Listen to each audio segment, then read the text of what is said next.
Hello, Archie Dunlop here with Talking Astrology with Archie. In this video, I'm going to be looking at the weekend of November the 30th and December the 1st, 2024.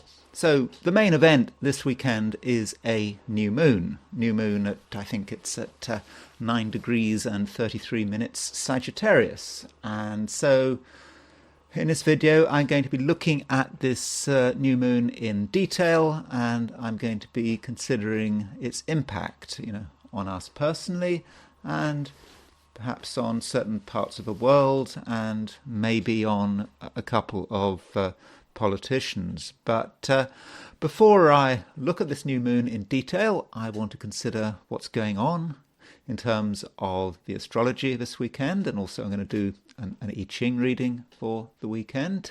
And the usual reminder, if you enjoy this video, I'd be very grateful if you were to like it. And if you're not subscribed, I'd be really happy if you were to subscribe. It does make a big difference to the channel, but it doesn't cost you anything. So yeah, if you like the channel, please subscribe, because I think I need all the subscribers I can get. Anyway, so let's look at what is going on this weekend. So here is the chart for the weekend. I've set it for midnight on Sunday, on December the 1st. So it's not just midnight beginning of a new day, it's sort of midnight beginning of a new month, set for New York. So here's the chart. So you can see that there is a new moon forming. So a new moon, by definition, is when the sun and the moon are conjunct. And in terms of a thumbnail, why have I just put up a black square? Well, because it is black. It's a new moon. When there's a new moon, you can't see the moon. Okay, you can see the stars, but there's no sign of a moon, because there is no light to be shone on it. So this new moon, it's in Sagittarius. Of course, the moon is in Sagittarius, the sun is in Sagittarius. So it's a different energy, isn't it? I mean, we've had the moon in Scorpio, we've had other planets in Scorpio, but we can certainly say for absolute certain that the Sagittarius season has started. And so we can think about what Sagittarius is all about. Sagittarius is a fire sign, it's mutable, it doesn't like to be held in one place. So variety and excitement and having a spark, these are all very important things to Sagittarians. Sagittarians, they do need energy. They do need to, things to be to keep moving. I mean, Winston Churchill was a Sagittarius, and Winston Churchill needed something to occupy his mind. I think that was actually very important, not just to occupy his mind, but to occupy his energies. And I think that in the sort of 1930s, he complained about his black dog. In other words, his depression. That's how he saw it. I'm not saying all Sagittarians are depressed, but Winston Churchill was an example of a Sagittarian who needed something to occupy his mind. He had his wilderness years when he was out of politics, and at times, he did try to occupy himself. I think he painted, and he even did some bricklaying, I think, as well. But Sagittarius needs action. It's not just about Sagittarius. It's all of us right now. There is a realization that we can have action, and that's something we should be looking for. And so if there isn't any action, we may feel that we have to do something about it. Now, the moon's movement into Sagittarius, in looking at the whole weekend, London time, the moon moves into Sagittarius at actually 11:53 a.m. So actually on Saturday. So if you're in Europe, then the first 12 hours of the weekend or so, maybe up until Sunday, Saturday lunchtime, the moon will actually be in late Scorpio. So I suppose it depends, whether you're up early on Saturday. I suppose some people like to stay in bed on Saturday, and maybe by the time they get up, it's the moon is in Sagittarius. Now, of course, if you're in the Americas, the moon will go into Sagittarius very early on Sunday morning. You probably won't be awake when the moon goes into Sagittarius. So I don't think if you're in the Americas, you need to kind of worry about this sign change. But if you're doing stuff early on Saturday, the moon will be in Scorpio. There's still a sort of slightly emotional feel to the thing, and you might also get a sense that things are going nowhere right at the beginning of Saturday. You're wondering, where are things applying to? And that will only become clear sort of around lunchtime. Now, if you are in Australia or New Zealand, then that means that is a slightly different picture. The moon doesn't move into Scorpio until right at the end of Saturday. So if you're in Australia or New Zealand, it's more going to be Saturday is going to be a moon in Scorpio day, and Sunday is going to be a moon in Sagittarius day. So that's the main feature of the weekend. We've got a new moon, we've got a sign change, and it's certainly a weekend of change, where we have that transition from Scorpio to Sagittarius. As far as other aspects of note are concerned, Mercury is sesquiquadrate Mars. I talked about that yesterday. Mercury sesquiquadrate Mars, and today, Saturday, it is exact. And so Mercury sesquiquadrate Mars can be a little bit irritating. You may feel that there are things you want to say, but you don't quite know how to say them, and you may say things out of anger, and that might cause some upset, and there may just be some agitation. And going back to that new moon, one thing I didn't say about the new moon is it is on a fixed star. It is on the fixed star Antares, and Antares was one of the 4 royal stars that the Persians used, and Antares, I believe, is of the nature of Mars and Jupiter, and so Antares can be a rather difficult influence. If you think about Mars and Jupiter just being agitated, wanting action, but perhaps not knowing when to stop. And maybe that links with what I was saying with Mercury-Mars sesquiquadrate. It is rather annoyed. And to give you a further idea about Antares, let's go back to Vivian Robson.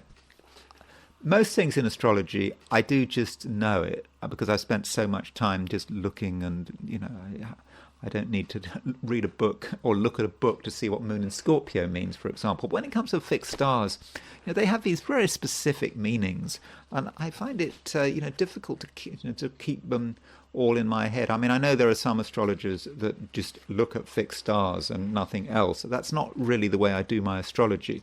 So that's why I have to kind of slightly embarrass myself by looking up this thing in a book, because I just can't remember all the details about Antares.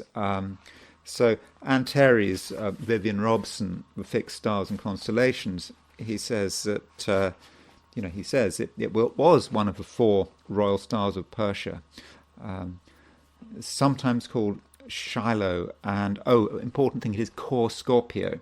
So it is the brightest star in the constellation of Scorpio, and so it is the heart of the Scorpion. That's what core Scorpio. I think that's what core Scorpio. It is the heart of the Scorpion, and according to Ptolemy, it's of the nature of Mars and Jupiter, and it causes malevolence, destructiveness, liberality, broad-mindedness, evil presages, and danger of fatality, and makes its natives rash, ravenous, headstrong, and destructive to themselves by their own obstinacy.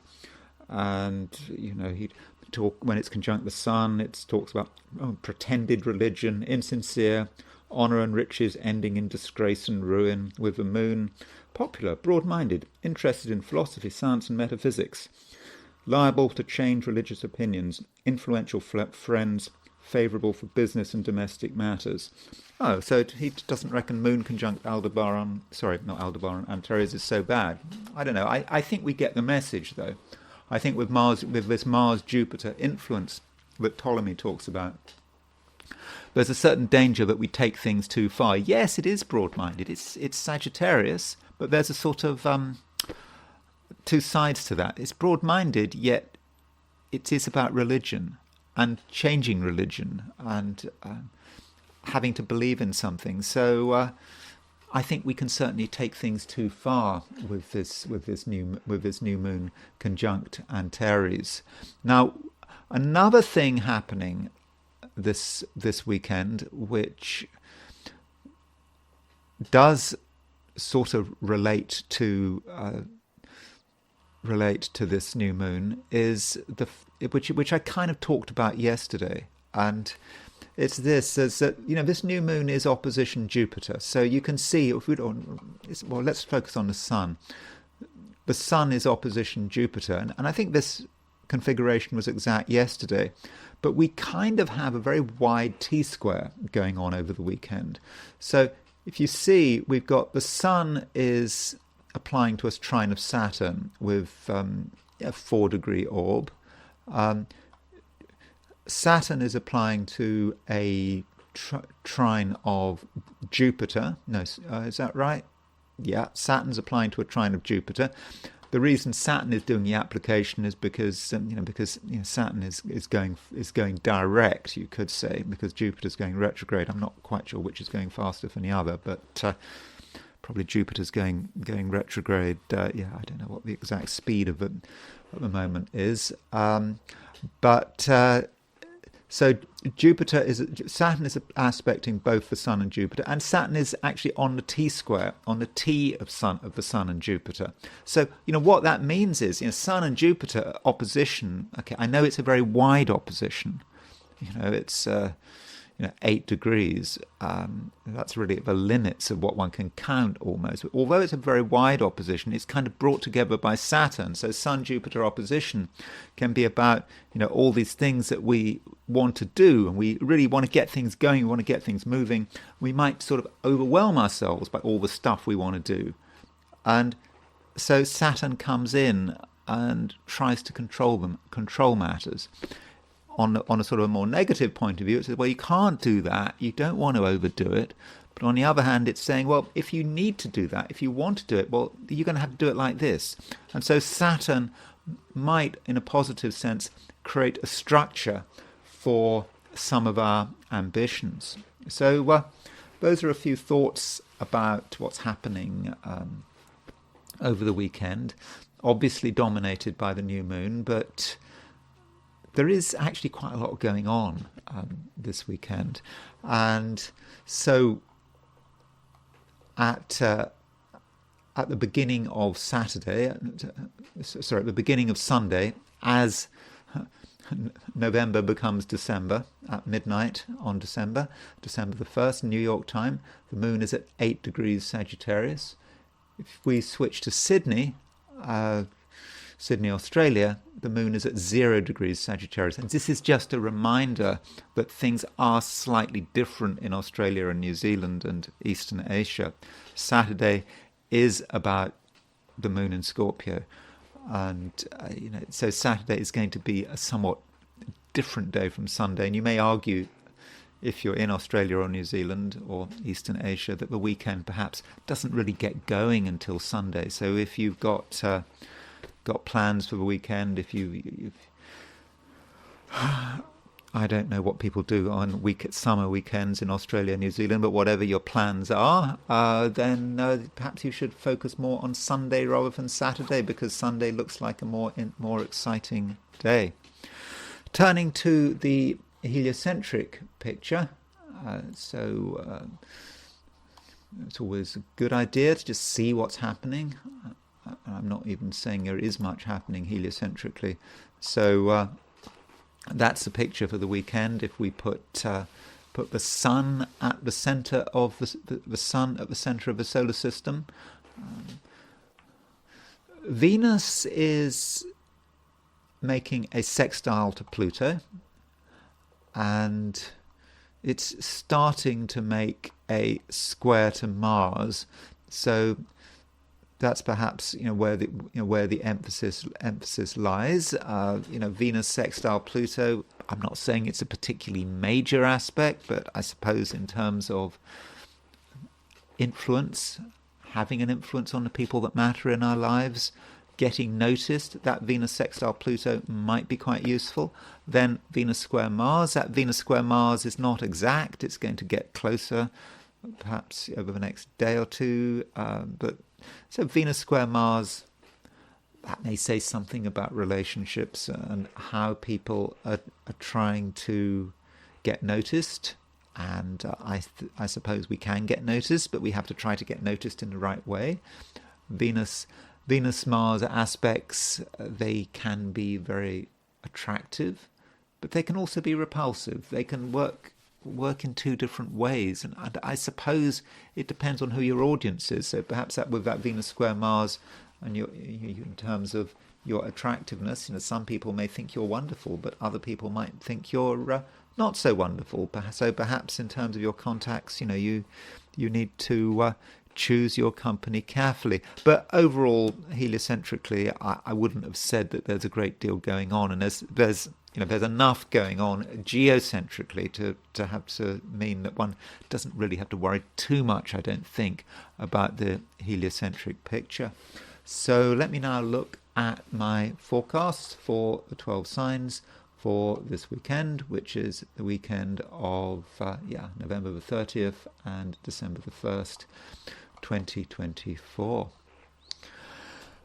Aries. So Aries, there is a new moon this weekend, and the new moon is in Sagittarius, and clearly that is a big deal because Sun and the Moon both in Sagittarius. They're both in a fire sign. That is really very motivating, and it does somewhat change things. So in terms of what I've been saying to Aries over the last couple of days, I've perhaps been a little bit negative when talking to Aries. I've been saying, well, you kind of want to be very subtle, you maybe want to hang back, you may have strong feelings, but do you need to really express these feelings, and perhaps you should keep it to yourself, that kind of thing. But now with the new moon in Sagittarius, I think Aries, it's a time to get moving on things, and to think about what you want to do, what you want to achieve. And I think that you certainly have a lot of energy at your disposal. Now, there's also this Mercury sesquiquadrate Mars, which I think gives you even more energy. I mean, it might be energy that exists on quite a mental level, Mercury sesquiquadrate Mars. And there are just things you want to say, but there's no need to be agitated about it. Things have changed. You might, particularly at the beginning of a weekend, think that you're still constrained, that there are things that are still trying to hold you back, and so you might sort of make an extra effort to fight and take a combative mood. I don't think that's appropriate. I don't think it's necessary. I think that if you're open and honest, I think that you'll get your way, and there's no need to assume a conflict. But we shouldn't forget that the new moon is conjunct Antares. I think it means sort of anti-Aries, the opposite of Aries. I think that's what it means. Obviously, new moon in Sagittarius is not opposite Aries. A new moon in Sagittarius is opposite Gemini. But with this, with this new moon on Antares, some danger, I suppose, even though I've told you not to assume a conflict, but you might nonetheless assume a conflict anyway. And with that new moon in Sagittarius, it may be about ideas. maybe taking ideas too seriously. So I think Aries, you just have to accept that, different people have different opinions, and just because you are passionate about something doesn't mean that other people have to be passionate at the same time. There are going to be differences of opinion, and also you should not expect everyone to be in a wonderfully cooperative mood. In fact, you might be somewhat disappointed by certain people. People may not be really ready to make commitments. You are full of enthusiasm, and you perhaps assume that other people are going to be also enthusiastic, but that's not necessarily the case. I think that there are people who I think are going to drag their heels, and they're going to come up with reasons why something isn't possible, reasons why they don't want to commit, reasons why they don't want to do something, and that is the way it should be. I mean, just accept it. It's nothing for you to get annoyed about or angry about. And I mean, I think that Aries, you're going to be particularly annoyed and angry if you're the kind of person that's into campaigning and political causes, or I suppose religious causes. I don't know. Obviously, if you are, for example, an Aries Mormon missionary, you're not going to be watching this video. But if you just by mistake, I don't know, I think Mormons, they sometimes, Mormon missionaries, they sometimes have a break in the library, and you sometimes, maybe I haven't seen so many Mormons recently. There used to be loads of Mormons around. I haven't seen. I think COVID. I don't know. Obviously, you're not a Mormon, so you're not going to be. I'm sure if you're not going to be watching this because you're not going to be a Mormon. But what happened to the Mormons? Maybe it's just this area. I mean, I did see a change over the last couple of. When I saw Mormons with bicycle helmets on their bicycles, they still had their little name tags on them. But maybe COVID messed things up. But if you are a Mormon missionary by any off chance with the new moon in Sagittarius, you're going to regard your work as being very important. And I know Mormons are very sort of calm about delivering their message, and they're always very polite. But just there may be a little bit of animosity here in terms of pushing your religious message or whatever religious message you're trying to push. So sorry, I'm going completely off topic here. This new moon for you, Aries, it could be about what you believe in, and you may want to sort of consider this, and it may be a time when you actually want to commit yourself to a new set of beliefs, or perhaps an old set of beliefs that you didn't really take seriously. Now, one thing I should say is that this new moon could be connected with travel. It may be a time when Aries wants to sort of reconsider their travel plans, or starts to have an idea about where you want to go to. Now, I feel I have this sort of moral obligation to tell you not to travel, because I think that travel is particularly, that's just my thing, by the way. I just think that travel, just for the sake of it, is unnecessary, and particularly long distance traveling. It's bad for the planet, but I suppose I'm not supposed to allow my own views to impose themselves on my readings. So, like it or not, travel could be important to you, and you may want to reconsider your travel plans and consider new travel plans. Though, of course, traveling, you don't actually have to get the experience of travel, the elevation of travel, the inspiration of travel. You don't have to go anywhere really, but you're going to probably want to anyway. And you being an Aries, you're not going to take any advice from me. So do consider perhaps travel and where you want to go to, and it may be that there's some place in the world that you'd suddenly start to feel a great need to visit. Taurus, things are changing. the Scorpio season is pretty much over, and okay, the moon will be moving through Scorpio all day on Saturday if you're in Australia and New Zealand, but after that it's in Sagittarius, and Sun, Mercury, Venus, Mars, they're out of Scorpio. So yeah, it's over, the Scorpio season, and that means that things are moving into Sagittarius, and there's a new moon in Sagittarius. So in terms of what that means for you, I think that this may be a time, Taurus, when you're perhaps, in some respects, a little more introverted than usual. Yeah, I know Sagittarius sounds fun, there's a lot of excitement with Sagittarius, but you have to ask him, what actual impact does it have on you?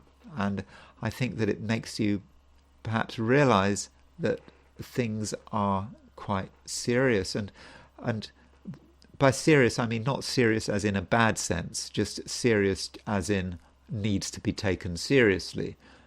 And that can be a good thing. Some things need to be taken seriously, because you're not going to make the most of everything around you if you take a light-hearted approach. Now, your seriousness may be actually emphasized by the difference between you and other people. I mean, I suppose you're perhaps aware that but people are more inclined to enjoy themselves. There's things are lighter than usual, and that may have something to do with the season as we have this run up to Christmas. I suppose December the 1st, that's when you can open the first door of the Advent calendar. Do people still use Advent calendars? I don't know. But certainly as a child, December the 1st, that was a run-up to Christmas. But the thing that always bothered me with Advent calendars, there was never an Advent calendar, at least in the calendars I looked at, for the 25th. It seemed to stop on the 24th.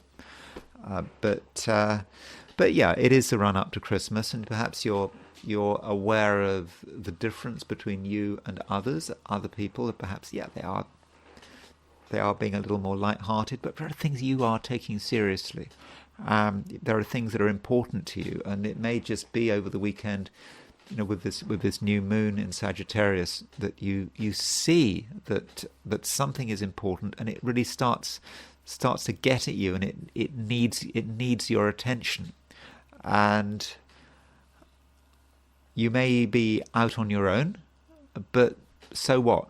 Just because you're out on your own doesn't mean you're doing the wrong thing. And I think it may well be that if other people are busy having fun, that's kind of a distraction for them, and you can quietly get on with your own business in your own way. And I think do a good job. And one thing about this new moon, it is square Saturn.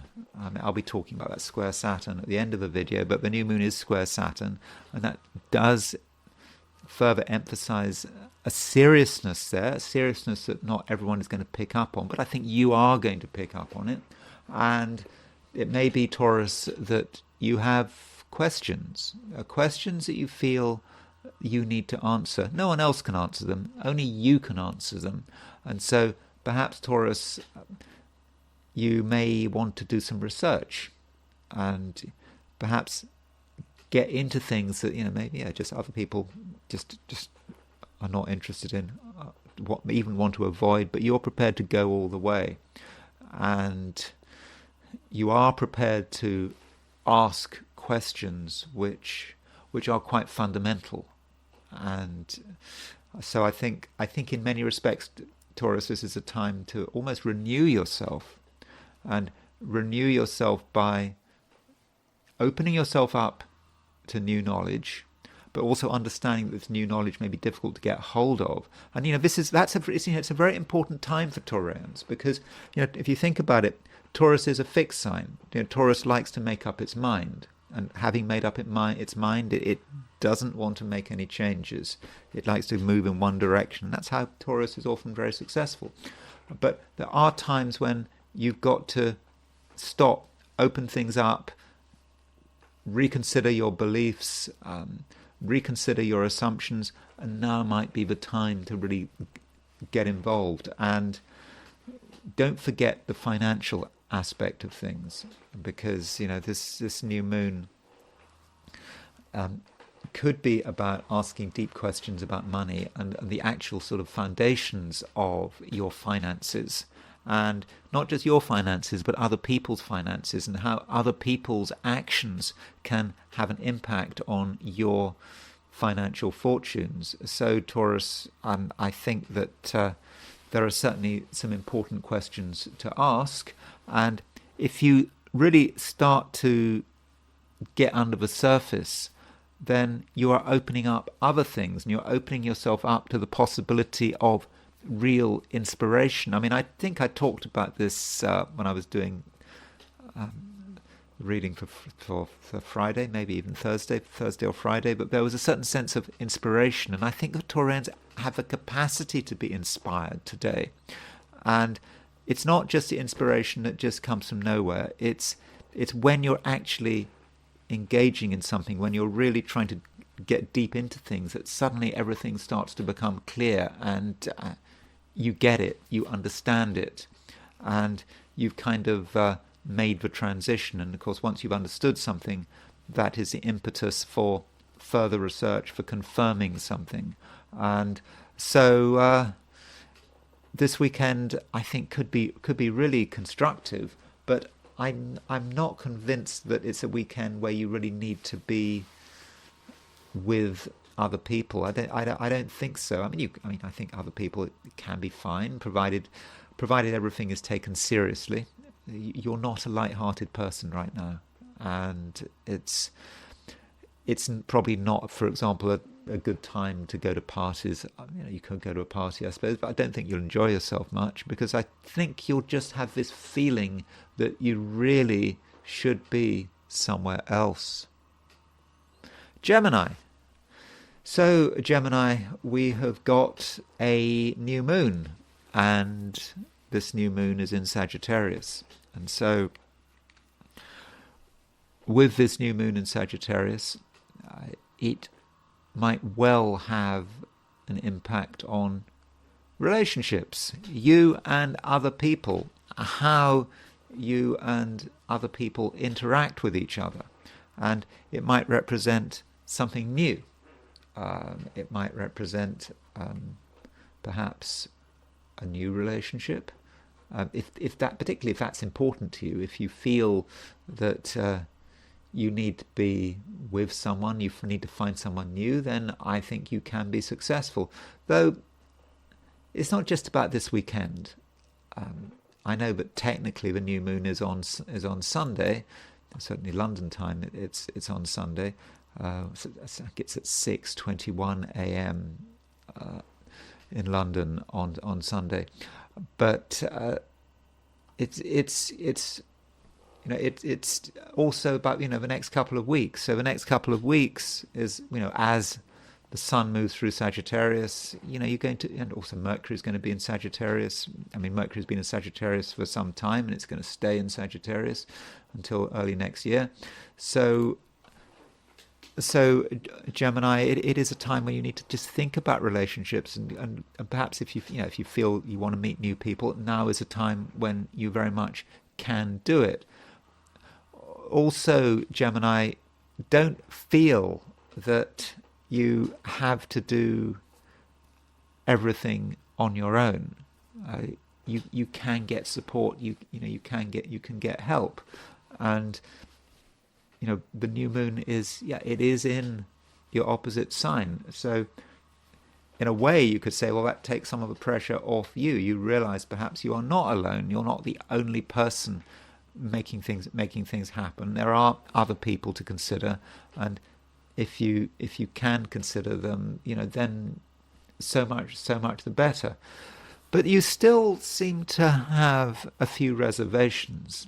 I think that there's something about you at the moment which is cautious, and I've talked about this caution earlier, I think sort of over the last week on and off, and there's just a concern that if you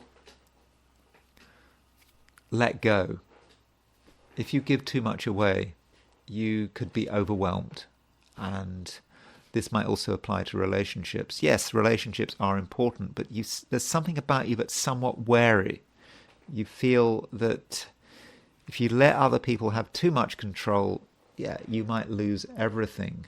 And so what do you do about that concern? I think there's a sense that you're being too concerned. I mean, Gemini does sometimes have the capacity to overthink things. You worry if you get too close to someone, what could happen? But I think in most cases, I think that you can be more relaxed about it. And also, in many respects, Gemini, you don't have all the answers. I mean, I know that some Geminis like to think they do have all the answers. I mean, I suppose I'm speaking as a Gemini myself. My sun is in Gemini, also my Mercury. But we don't have all the answers. And it just may be the case that someone else has got the answers, or at least some of those answers. And so if we don't, to an extent, rely on someone else, or at least open ourselves up to the possibility of relying on someone else, then we may not be able to make the most of our potential. And so it's just important to be open-minded and just consider the possibility that maybe someone new is starting to come into your life, starting to arrive on the scene. I mean, it is, after all, a new moon. To begin with, it might not be obvious, but just over the next fortnight, the area of relationships, could represent something very dynamic, and it could have an important and, I think, fortunate impact on your life. Cancer, we've got a new moon this weekend. You being a Cancerian, that does matter. Every new moon matters, every full moon matters. And I think that with this new moon, Cancer, you feel that a lot of things are not straightforward. That if you want to get things together, you're going to have to have a look at things in another way. And you may feel that certain things are out of place and they need to be put back into place. And I think that you may actually feel that a certain sense that things are beginning to disintegrate a little. I mean, that's your subjective feeling. I'm not saying that things are disintegrating. It just may be your perception. And because of that perception, you may feel that you have to take action to preempt the problem or the possible problem. And so this weekend, you might want to make sure that just everything is in order. And with this new moon is kind of opposition Jupiter, and I mean it's widely opposition Jupiter, but I think that with that opposition Jupiter, you're just aware that there are things out there that you just don't have full control over, which could come along and just mess things up.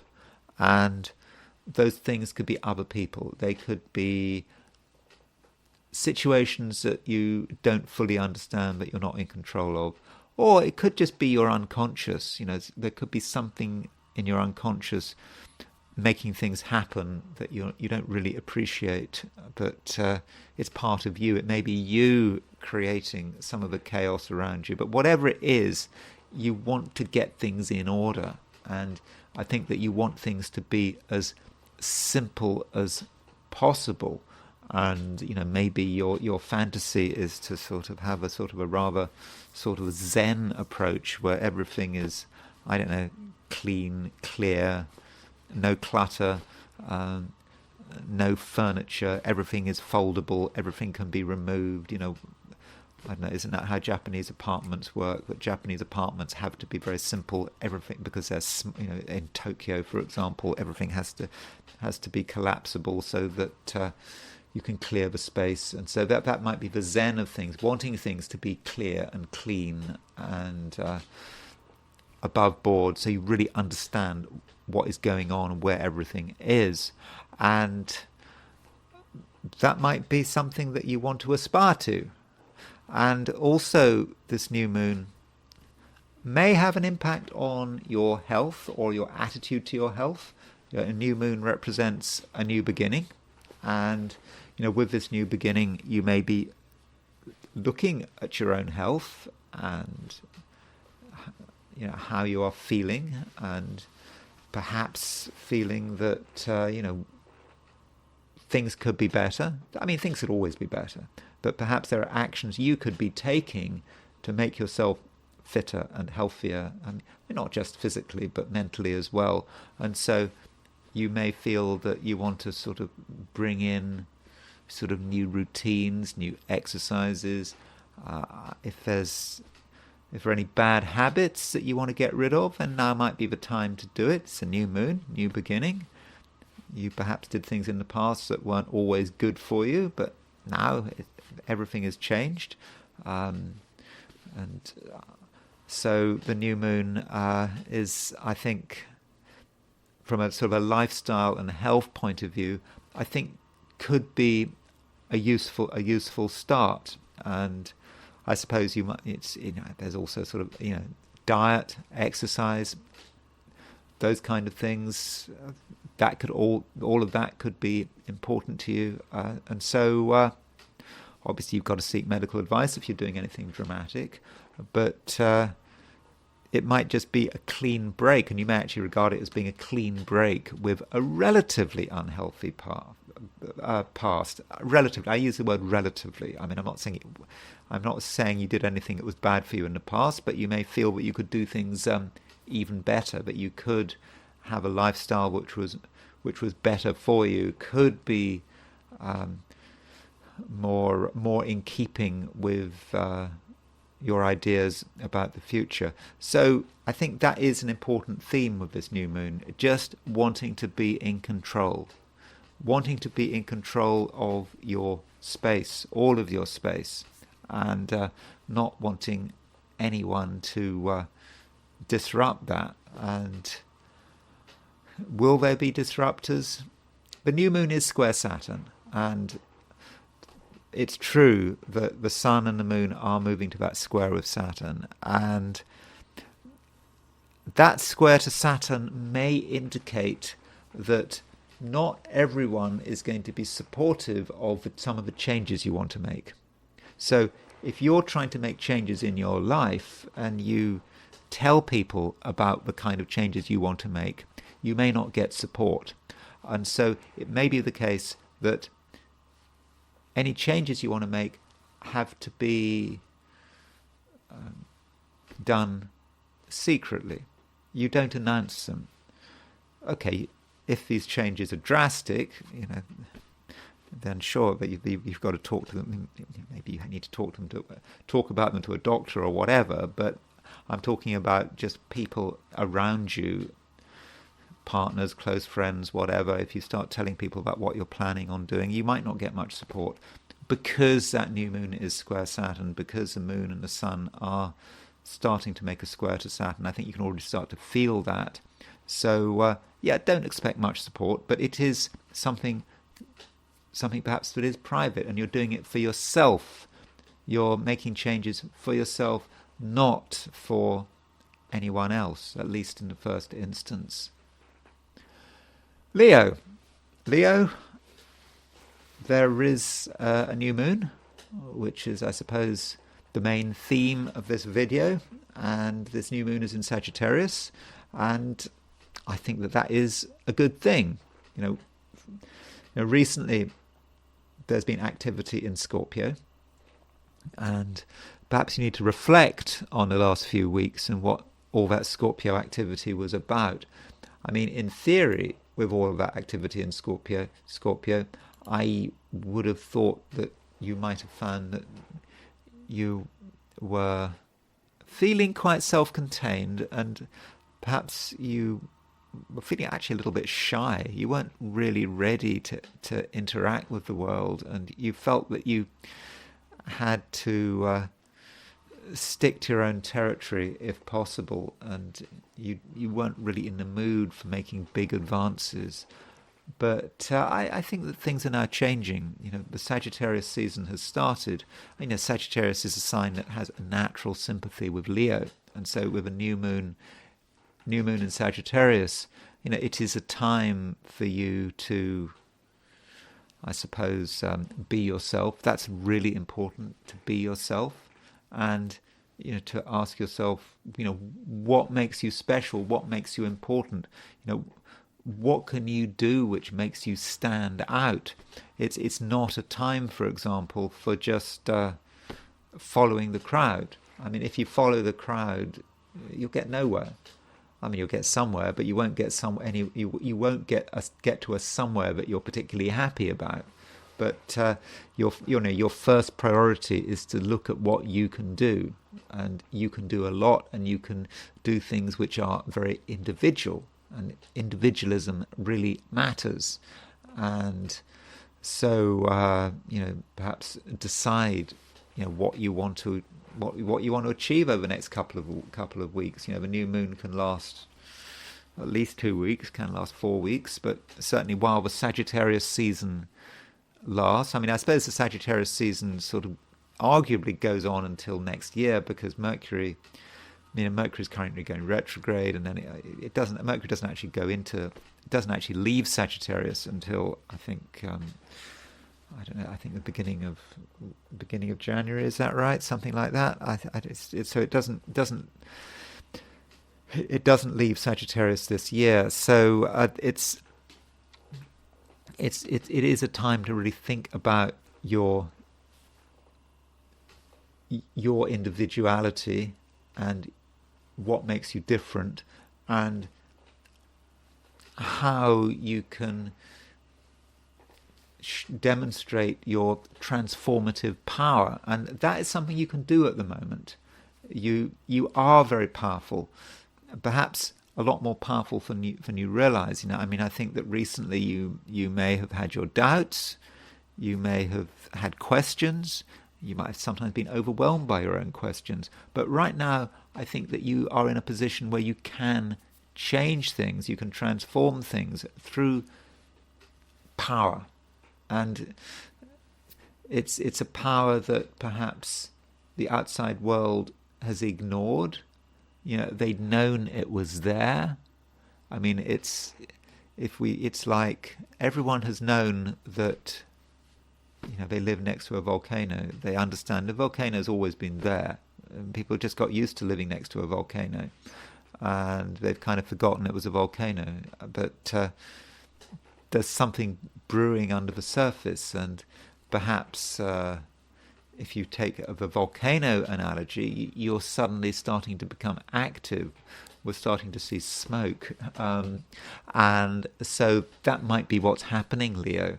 That you're finally able to sort of actually tune into your inner power and actually make a real impact and actually transform what is around you. So that is certainly something you can do, and you might give the impression of being relatively harmless and not the kind of person that's going to cause any trouble. But I think that impression might be misleading. There is something brewing. At least there should be something brewing. You are a Leo. Leo is the best place. Well, it's certainly the best place for the sun. I don't know why you're reading. I don't know whether you're reading this from the point of view of the ascendant or the sun or the moon. But certainly, if you're reading this from a perspective of your sun sign, the sun in Leo is the most. The sun is the best place for the sun to be, all things being equal, because the sun rules Leo. The second best place for it to be is in Aries, because the sun is exalted in Aries. So do tune into your strength, and don't get too bothered about other people's concerns. I think if you're honest with yourself, you will just know what is right. And don't be afraid of yourself. there's some possibility that you could be afraid of yourself. You might feel that, oh, if you were to reveal or express your full power, it might cause too much damage. You might get yourself into a situation that you can't deal with. But in a way, that's something from the past. I don't think there should be any fear, Leo. I think you should see this as really is. It's your time. So do make the most of it. Virgo, you perhaps feel that now's a time when you need to get things under control, and that you need to decide what's important and not overcommit yourself.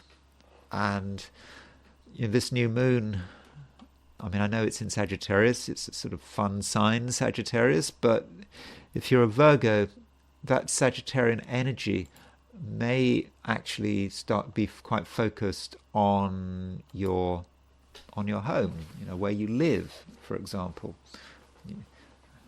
And so putting your energy into your home, your family, that's possibly a good thing to do. Certainly, over the weekend and sort of into next week, that's what matters. And so perhaps, Virgo, you need to ask yourself questions about what is stability? What does it mean to be stable? What does it mean to be in a stable environment? And perhaps you can take actions to give yourself stability, and also to recognize what might the threats to your stability, what might they be? Who might they come from? And I think that there are people and situations that are unsettling, and you don't want to take them too seriously, but you don't want to completely ignore them.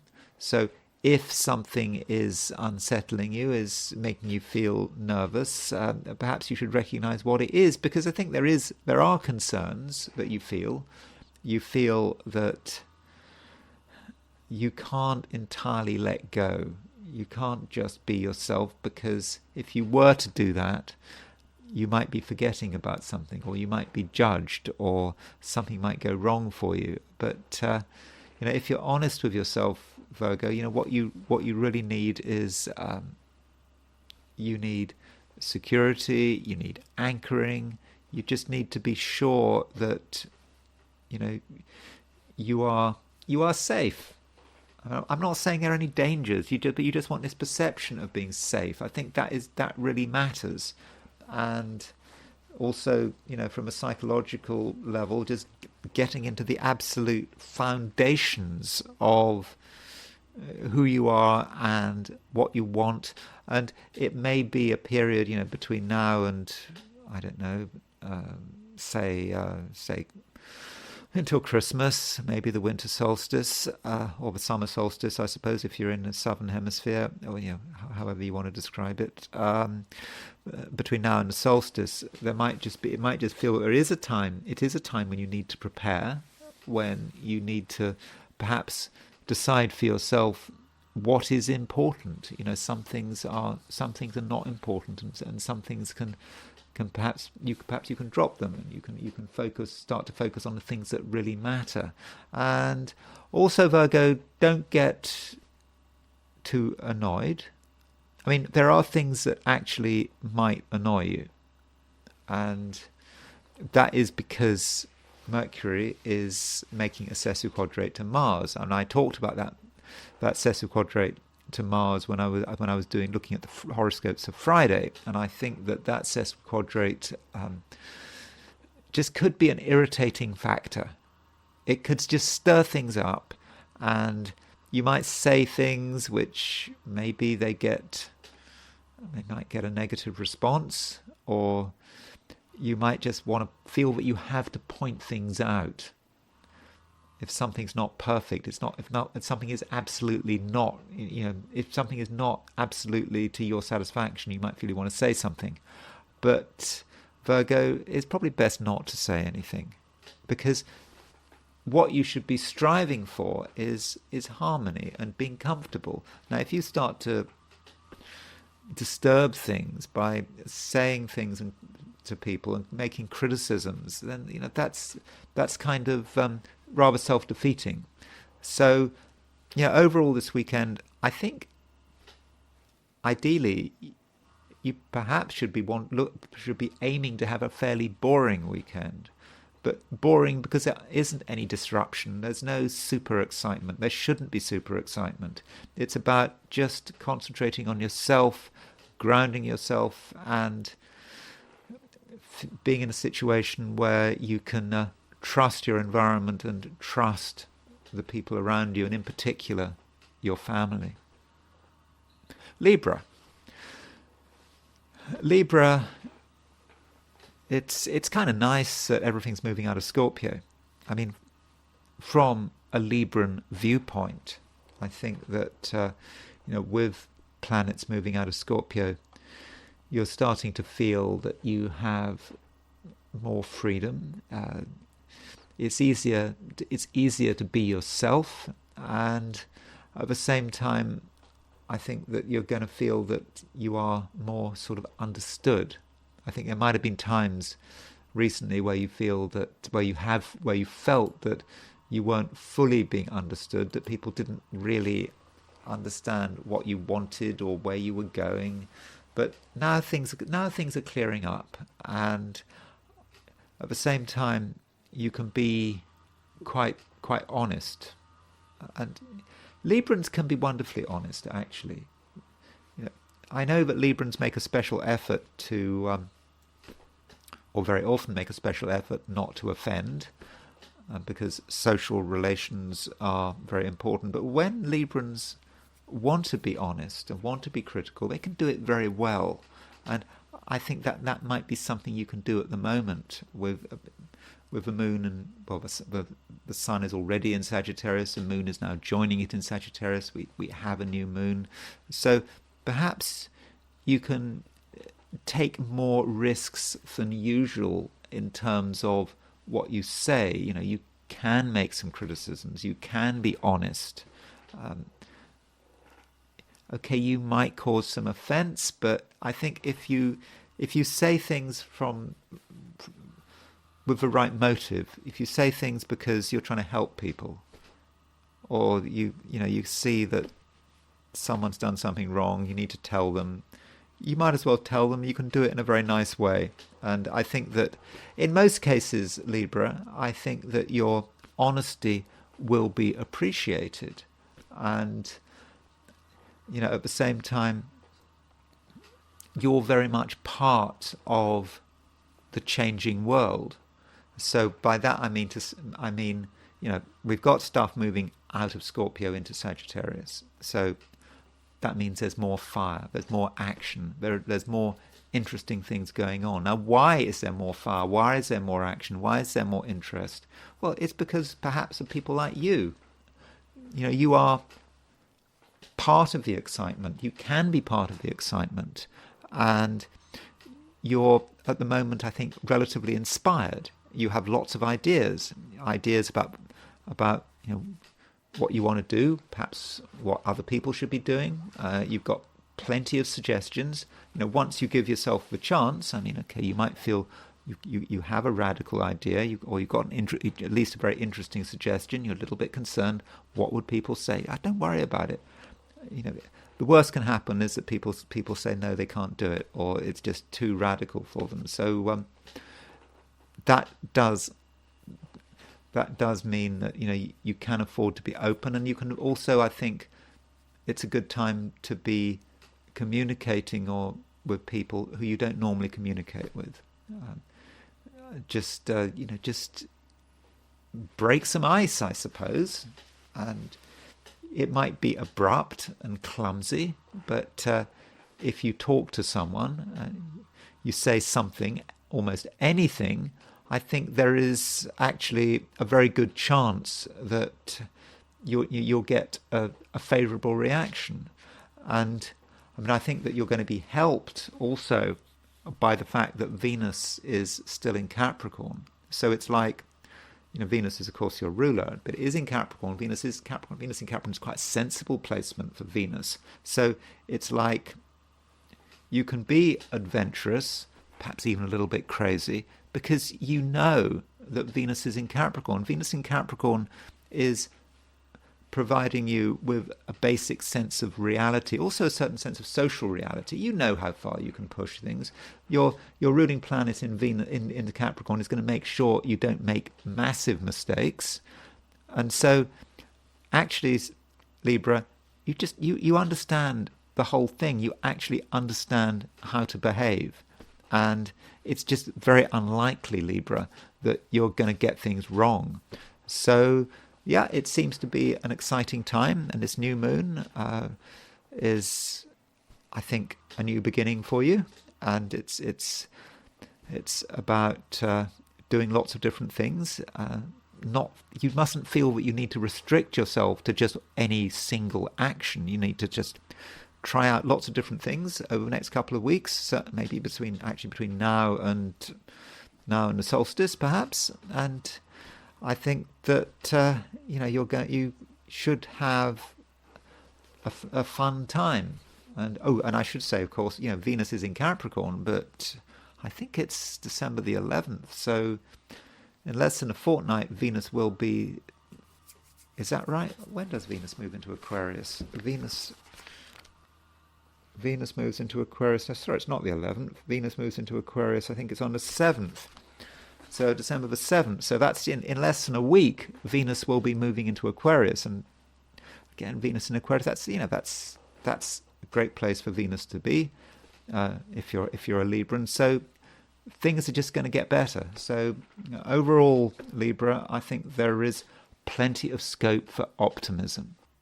Scorpio. So the Scorpio season is coming to an end.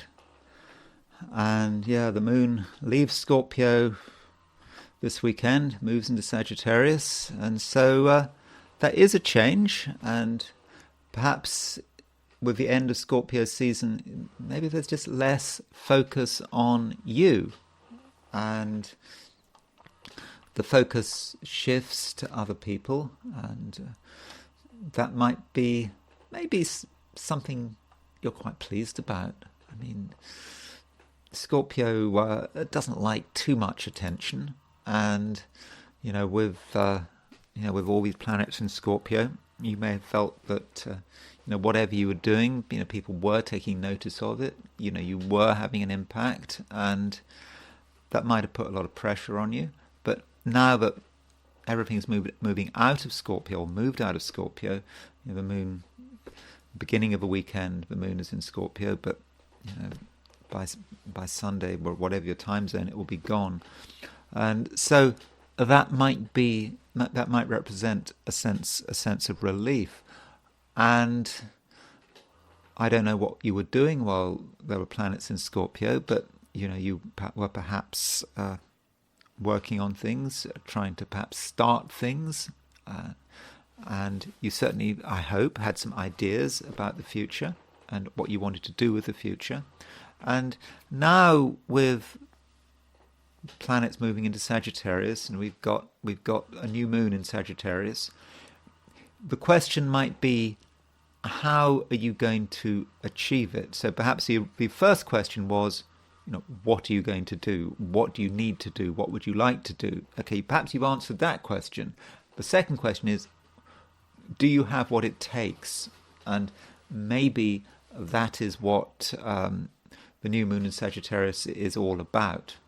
The challenge here may be for you to bring your resources together.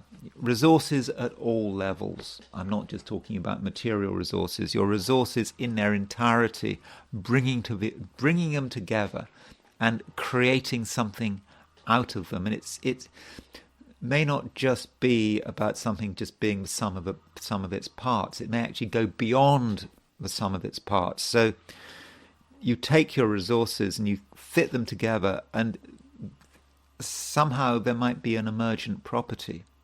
which you can't see in any single bit. You can only see it when everything comes together, and so you have to perhaps in a way work some alchemy here, and that's perhaps what you have to do. There always is something a bit magical about Scorpios, and so putting everything together in some kind of cauldron, and it is a piece of alchemy, and things which you thought had no connection with each other, when they're actually put close together, they might form something new, almost like forming a new element. And I'm not saying you're going to find the Philosopher's Stone, but you're going to perhaps find with this new moon in Sagittarius that there is actually a way to get what you want. And when I say get what you want, that kind of sounds rather crude, but whatever it is that you feel you want, you now decided what you want, that you want something, and now is the time when you can work out actually what you need to do. Now, new moon in Sagittarius, I suppose you could say, if you want to be really crude about it, but it's just about money. I mean, I understand money may not be important to you, but it could be about money, and it may represent a new tide of affairs in terms of your finances, and a new way of looking at your finances, and just being aware of their limitations, but perhaps also the possibilities. And so it may be a time to just consider everything you have, all your, I don't know what, okay, I understand you might have nothing, I don't know, but whatever financial resources you have, don't underestimate them. And you can perhaps also with this new moon, if necessary, consider new income sources. That's certainly a possibility, and because it's a new moon in Sagittarius, that indicates that you have to be a little bit imaginative. You perhaps have to think outside the box if money is an issue. If you're trying to make more money or looking for a way to increase your income, there is a way of doing it, and a bit of discipline at the same time would be a good idea. I suppose you could say that the new moon is opposition Jupiter, so I suppose for some Scorpios that might incline you to excess, I suppose, spending more money than you need to, but the emphasis should be on bringing your money together rather than whittling it away. Now, this wide Sun opposition Jupiter across the finance axis of your chart, Saturn is on the T, so Saturn in Pisces is making a wide square to the Sun, and it's making a wide square to Jupiter, and that Saturn on the T, Saturn in Pisces, may allow you to really focus on something. Focus on some aspect of making money or bringing money together that's a bit out of control, that's a bit hard for you to deal with, but Saturn provides the focus. And it may well be that part of the key to the financial issue represents your creativity, but very disciplined creativity. Something you're good at, but not good at in just a sort of vague, arty kind of way. Very, very focused. Taking something you're good at, perhaps something you can make money out of, and putting a huge amount of work into it. Yeah, it might be tough, but if you do it, I think that Saturn could actually be very useful. Saturn likes to be taken seriously. And if you take Saturn seriously, then you could say that the energies of Saturn will look after you. You'll be able to create the right environment for yourself. So I do think that that does look positive. Now, one other thing, Scorpio, do be careful what you say, because this weekend there is a sesquiquadrate between Mercury and Mars. Of course, Mars is your ruler. Mercury is the planet of communication. And certain Scorpios may say things which maybe they don't mean, or maybe they do mean, but they realise they shouldn't have said them, at least in hindsight. But don't say things unless you're prepared to see it through. And in terms of money, it may not be a good idea to talk about money to everyone. I mean, some people you can talk to about money, but you have to feel right about it. Mercury, Mars may actually be an argument about money, an argument about who owes what or something like that. So, be careful what you say. And just because you're annoyed about something, it doesn't mean that you should necessarily speak your mind. So you have to listen to your feelings and make a judgment call about whether it really is the right thing to be open and honest. Sagittarius. Well, Sagittarius, the Sagittarius season has very much started, and there is a new moon in your sign. And so this is a great time for Sagittarians, and it's not just about this weekend. It's about the whole Sagittarius season. I mean, the sun is in Sagittarius until, obviously, by definition, until the solstice on whatever it is, 21st, 22nd of December. Mercury is in Sagittarius until early next year, early January, I think, something like that. So your season has arrived. It is a time, I think, when Sagittarians are, I think, strongly placed, and you are really you're in the center of things, and now is the time, I suppose, to be open and honest, and you are the beginning of everything, and a lot of things can just start from a Sagittarius. It's about a Sagittarius making something happen. It's about a Sagittarius having an idea, and so Sagittarius, it's important that you don't hold back, and you, I suppose, have to be aware of what might hold you back. Now, this new moon is square Saturn. In fact, late on, sometime on Sunday, there is a square between the moon and Saturn, and then the sun, in a few days' time, the sun will be making a square to Saturn. So, what might that Saturn be? And I suppose Saturn could be your family. Your family might be a restraining influence on you. Not your friends, but your family. Your family might perhaps put obligations on you, or try to put obligations on you, and you may feel that it's an obstacle. Now, whether this is something you should fight against or you should accept, I don't know. It depends. It may be that your family have to be accommodated, or if not your family, domestic pressures in general, what's going on in your home, that might have to be accommodated. You might have to spend some time dealing with the issue. But it's also possible that what you want to do and what your family want to do are different.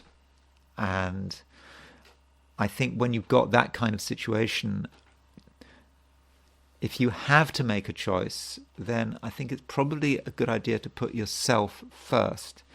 But it needn't be a choice.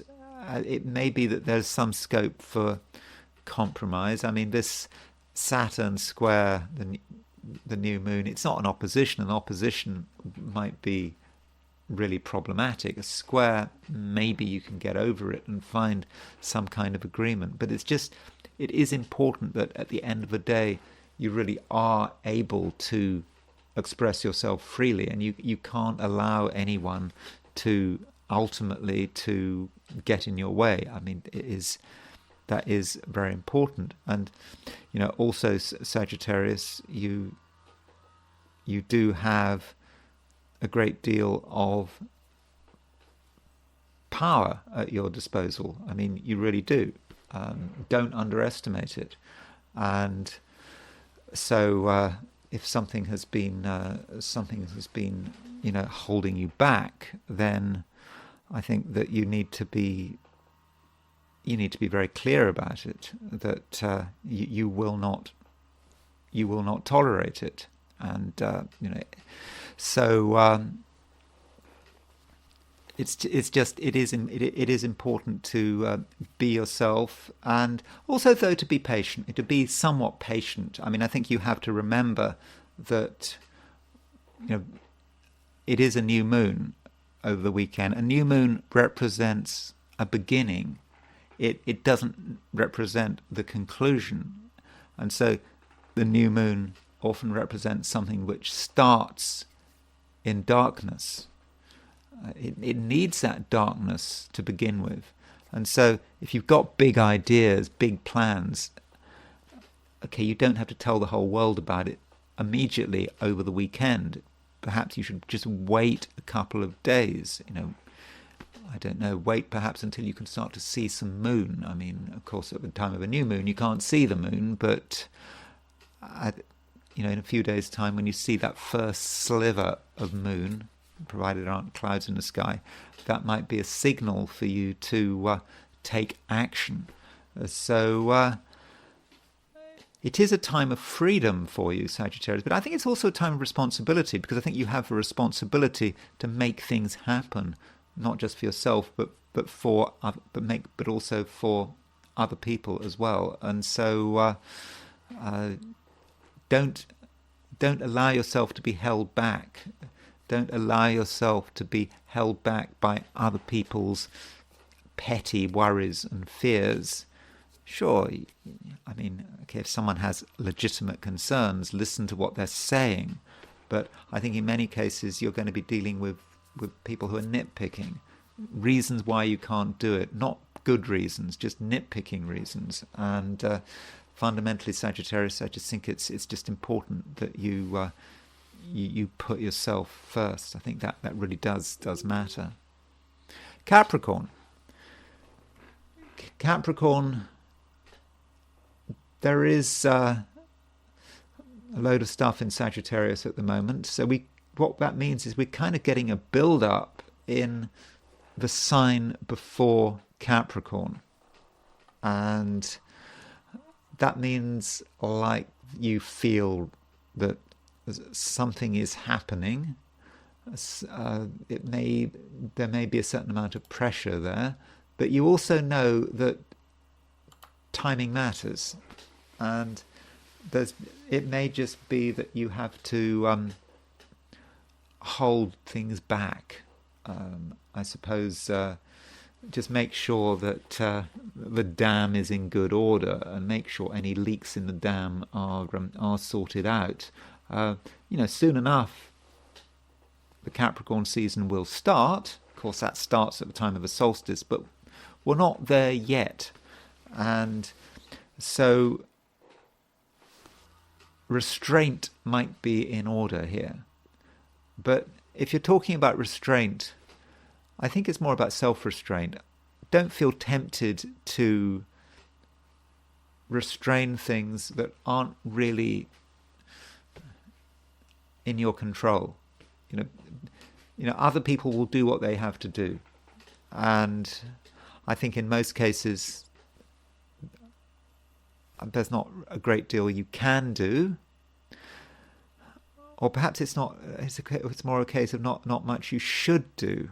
I mean, yesterday when I was talking to you, I mentioned the fact that there was this T-square, the fact that the Sun was opposition Jupiter and Saturn was on the T. Well, that's still there.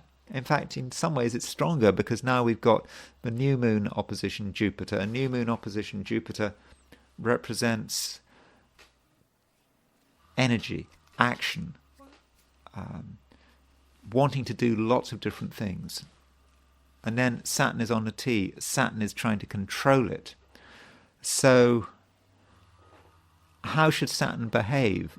Saturn certainly has the ability, has the capacity to cool things down, to perhaps persuade people to not be so extreme. You've got that ability, and you've got the ability, I suppose, if you really want to push it, to really restrict people's freedom of action. But just because you have that ability doesn't mean you should exercise it. And perhaps instead you should regard yourself as a moderator. Somehow you can perhaps moderate what's going on around you, but you have to do it in a very constructive way. If you try to be super assertive, if you try to you try to lay down the law, yeah, you might have an impact short term, but it's not going to do you any good in the longer term. I don't think it's going to do anyone else any good in the longer term. So just exercise some discipline, some self-discipline, and also realize that some things need to be given time to develop. And this perhaps relates to the Capricorn season. We are on the verge of the sun going into Capricorn, but it's not there yet. We've got another few weeks. And so for many Capricorns, it might be just a time for preparation, just making sure that everything's in order. And it may actually be that there are some things you're working on, Capricorn, which you don't really want to discuss. You're thinking about it, and it's best that you do it in your own way, and you make sure that you've really understood the situation, and that just may take a little bit of time. But when the time is right, you will know. So don't feel pressurized, and I think in most cases it's probably a good idea to just hang back a little. Don't feel that you have to be part of it. Yes, you can have an influence, and you can have a massive amount of influence if you want, but I don't think you should use all the power you have. I think that you do need to show a certain amount of self-discipline. Aquarius, it's a fairly sociable time for you, particularly Sunday, because we have a new moon in Sagittarius, and so with new moon in Sagittarius, it really livens things up. It gives you the chance to be with people, to tell people who you are, and perhaps old friendships can be rekindled. And with a new moon in Sagittarius, it might actually be a good time for making new friendships. And I think that some people don't appreciate who you are. They don't really understand who you are. And maybe with this new moon in Sagittarius, it's a time when you can reveal yourself. And I think that overall you should be quite popular. And at the same time, I think that you can very much have an impact.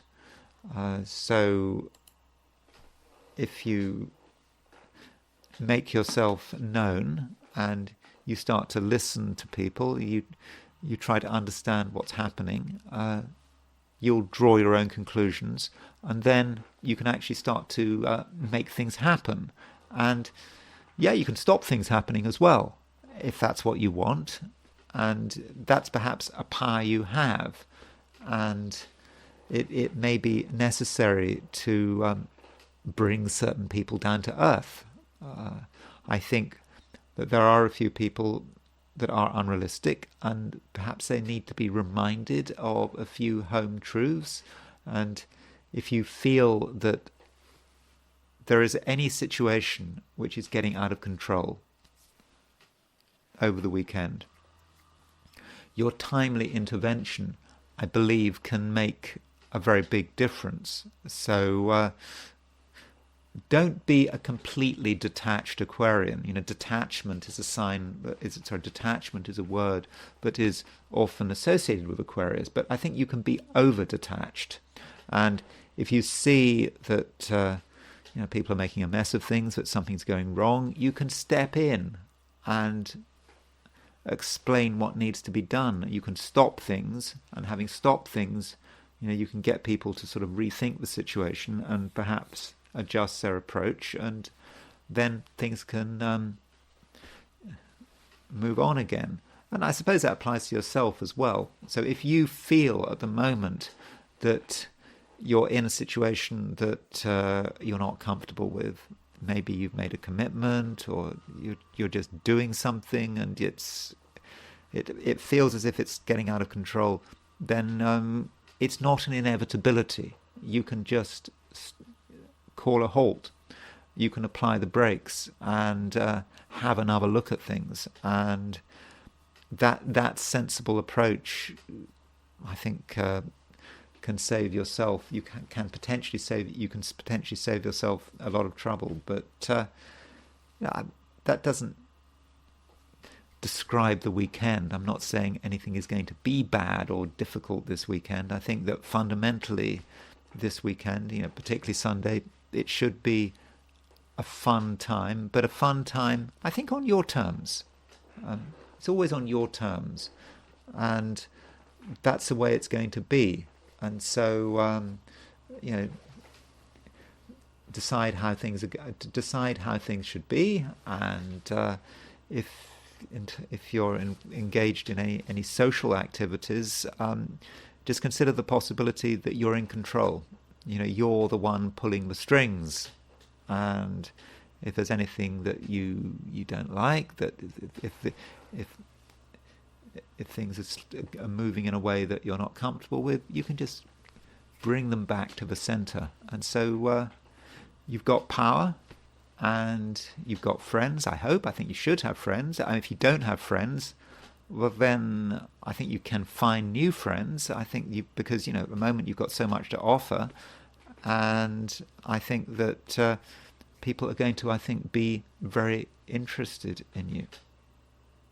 Pisces, it's a time, Pisces, when you may actually be pretty focused. I think with this new moon in Sagittarius over the weekend, on Sunday, it could be very late on Saturday if you're in, the western United States or Hawaii or Alaska, but I think for most of us this new moon is going to be on Sunday rather than Saturday. So this new moon is focused, and it reminds you of your ambitions and what you'd like to do, who you'd like to be, and where you'd like everything to go. And it's not just about this weekend. This new moon says something about the next fortnight, maybe even the next month. And this is a time of year, Pisces, when you can be very focused, and I think you can also be very successful. And most importantly, you have vision. You have a vision about the way everything should pan out. And once you get a handle on that vision, you can make it happen. Now, it is true that there is a new moon in Sagittarius every single year. Occasionally you'll get 2 new moons in Sagittarius, but most years you won't. And it will always happen at this time of year. But perhaps what makes this new moon special and important for you is the fact that this new moon is quite close to being square Saturn.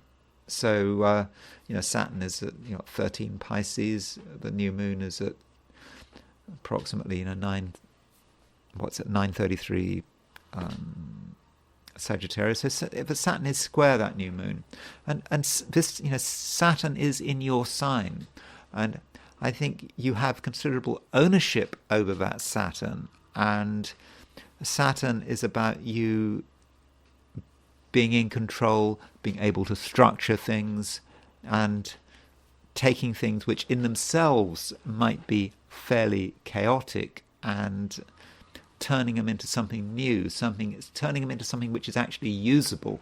And so with this new moon in Sagittarius, square Saturn in Pisces, I think that might make you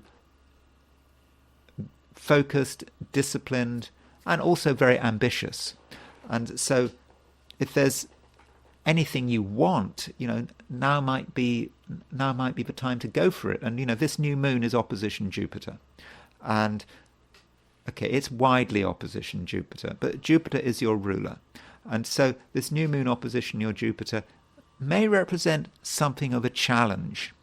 And the new moon is something you understand. You understand that there is really something you want to do, something you want to aim for.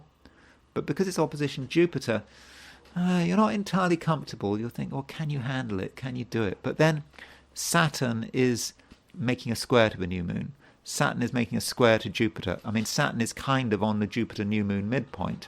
And so that allows you to take an energy which in itself is hard to deal with.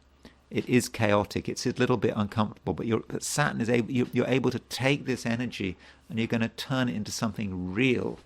And Saturn is, I know Saturn is at 12 Pisces, but Saturn is going to speed up soon. Saturn's going to be out of Pisces next year. It'll be into Aries. So, do take advantage of it. And this may be a time to really take advantage of that ability to, in a way, structure the chaos of the universe and harness it, utilize it, put yourself in a position where you can make it happen.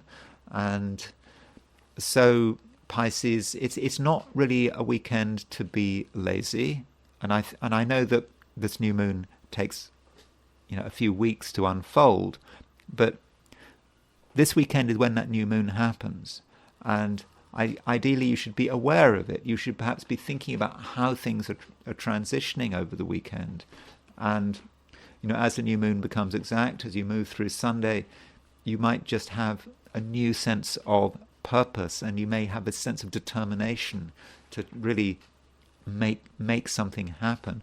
Also, a certain amount of concern. Can you handle it? Are you up to it? But if you've got an ambition, if you've got something you want, it exists for a reason. That if you didn't want something, then it wouldn't mean anything. But because you want something, it's there for a purpose. The desire is there for a purpose. So that's something you need to work on and actually find a way for you to take your ambitions and make them real. Because I think in many cases, it can happen. And that's it with the 12 signs. And now I want to look at the weekend from the perspective of the I Ching.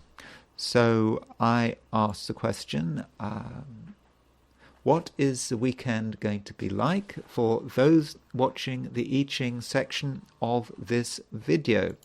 And the first hexagram I got was hexagram number 31, which is influence. And it's about how we have an influence on the world around us and how we go about things. And it's important to understand how people respond to us and whether or not they take us seriously.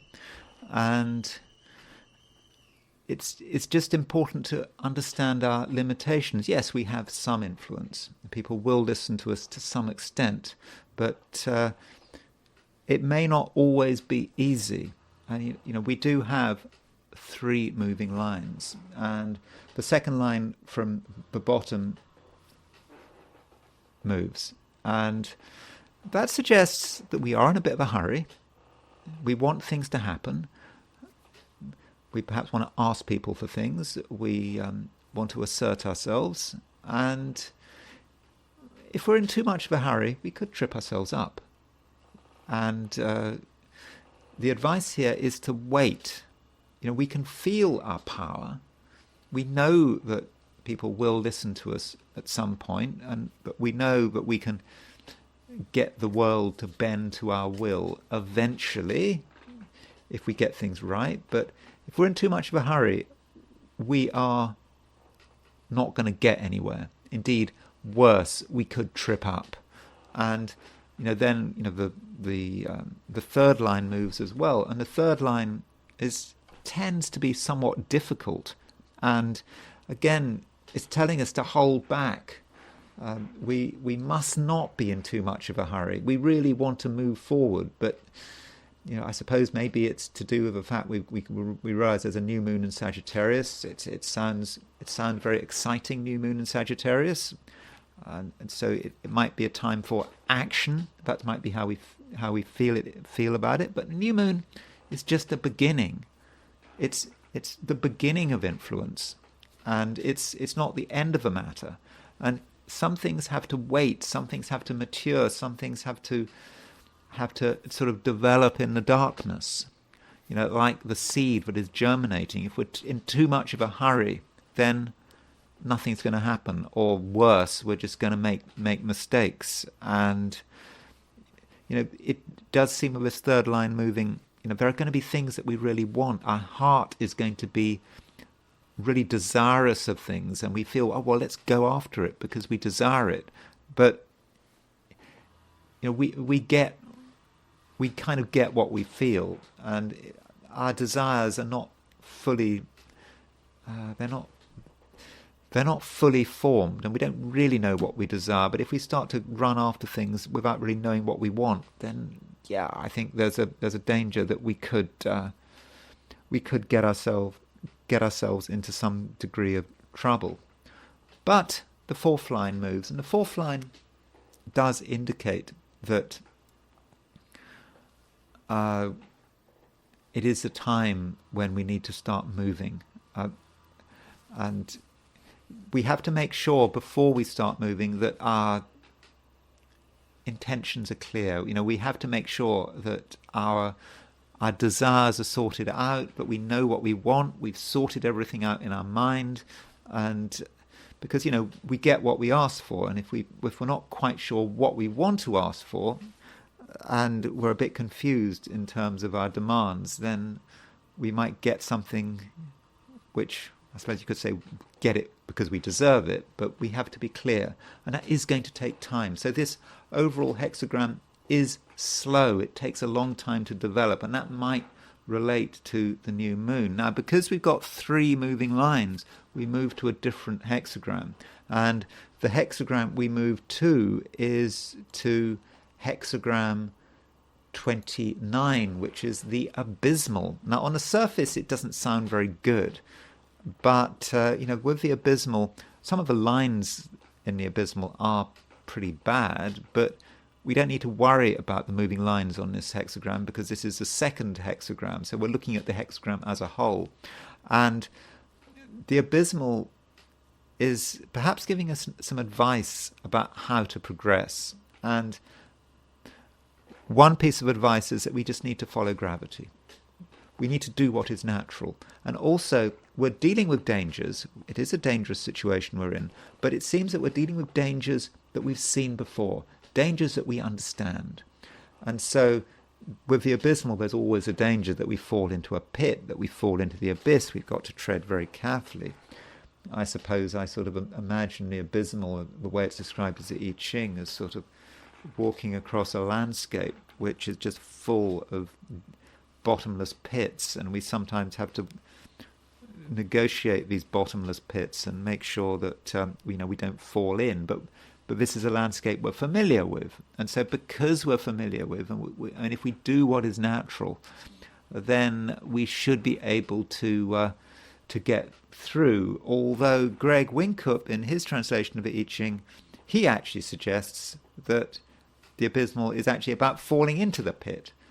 But if one does fall into the pit, even then it's not the end of the world, because he's kind of saying, well, if we trip up, then we need to get help.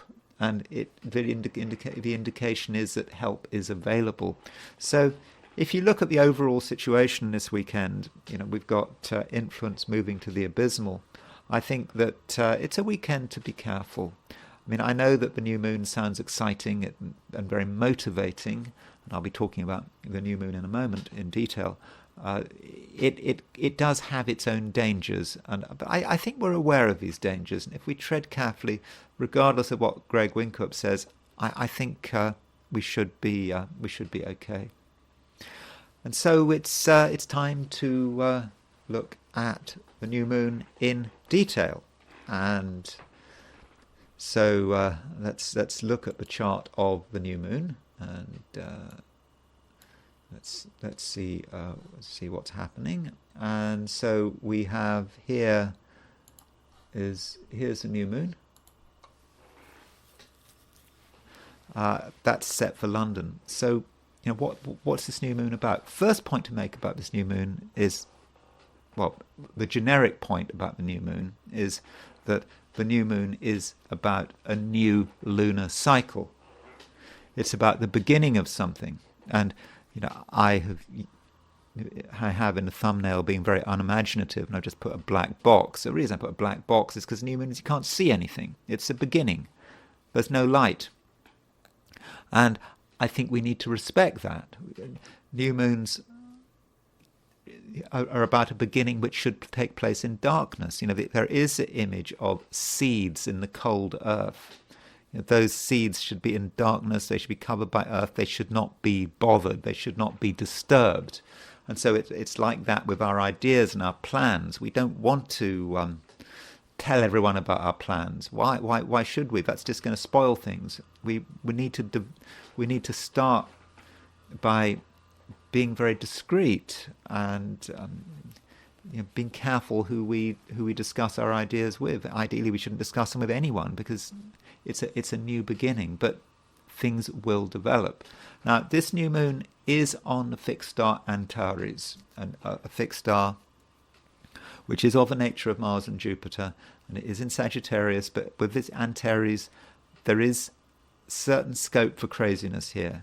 Mars, Jupiter, wanting things to happen, being desperate for things to happen, and pushing things, and getting ourselves into arguments and fights potentially. And it's not just ourselves. In fact, it's probably more of a collective thing. I think it's perhaps an uncomfortable few weeks for many people, or in many situations, because people will be assuming a conflict, and people will be quite headstrong, and certainly active. It's not boring, the new moon on Antares, but it is potentially somewhat troublesome there.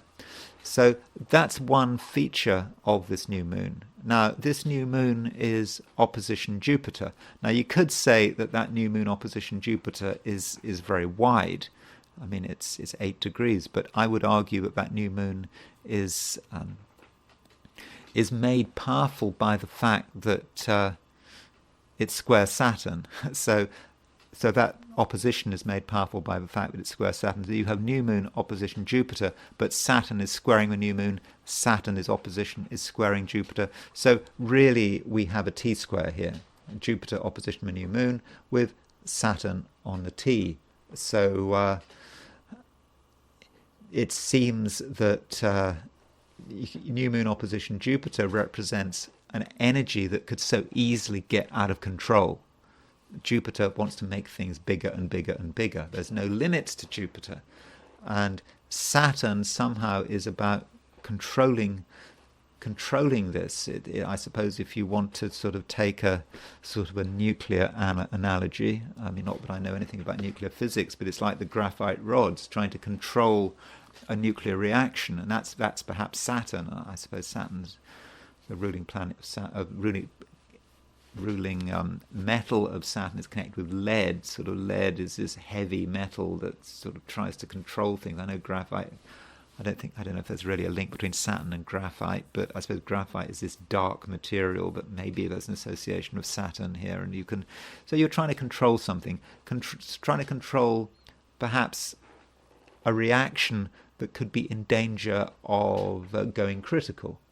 Maybe that says something about the international climate, what is it, the geopolitical climate, that, for example, got a dangerous situation in Ukraine. We've got a risk of escalation, and with Ukraine using his long-range missiles, and then Russia using apparently this hypersonic weapon, which goes incredibly fast. I don't know, 12 times the speed of sound or something. So things are escalating, but Saturn may actually be a de-escalator. And it's not just about Ukraine. It may just be about things in our own lives.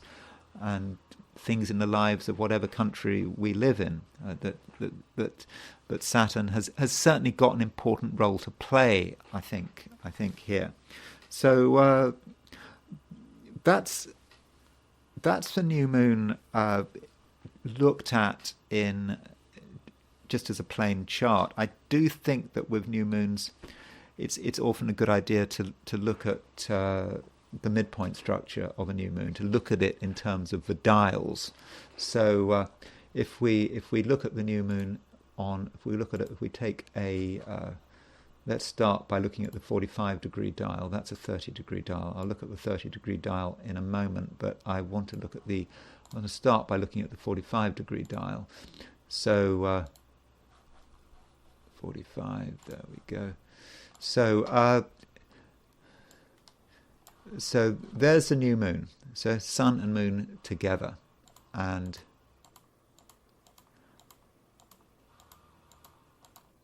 now what's interesting about this new moon is that it's close to Zeus. So Zeus is a hypothetical planet, which is one of the hypothetical planets used by Viktor, Alfred Viktor, and Zeus is associated with big events, can be associated with explosions, with gunfire, but it's also just associated with drama. I mean, you think about the Zeus image.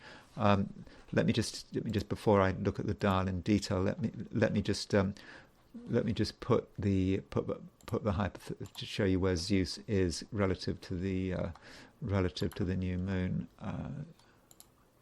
So Zeus is where's Zeus gone? Zeus is, you see, there is Zeus. Now Zeus is at 2508 Libra. So in other words, Zeus is making a 45-degree aspect to the new moon. So using Viktor's approach, the Uranian approach to astrology, you'd use the 45-degree angles are important. So the new moon is of the nature of Zeus, and Zeus is about violent events, things happening, can be about explosions. There is, I suppose, a tension there in society and in the world. It may not be about us, but it's kind of about the world in which we live. And going back, we don't need to look at that, see Zeus anymore, but so that just gives you an indication of where Zeus is. So going back to the dial,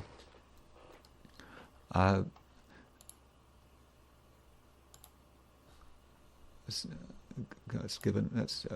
find the right dial. We wanted a 90-degree dial. There we go. So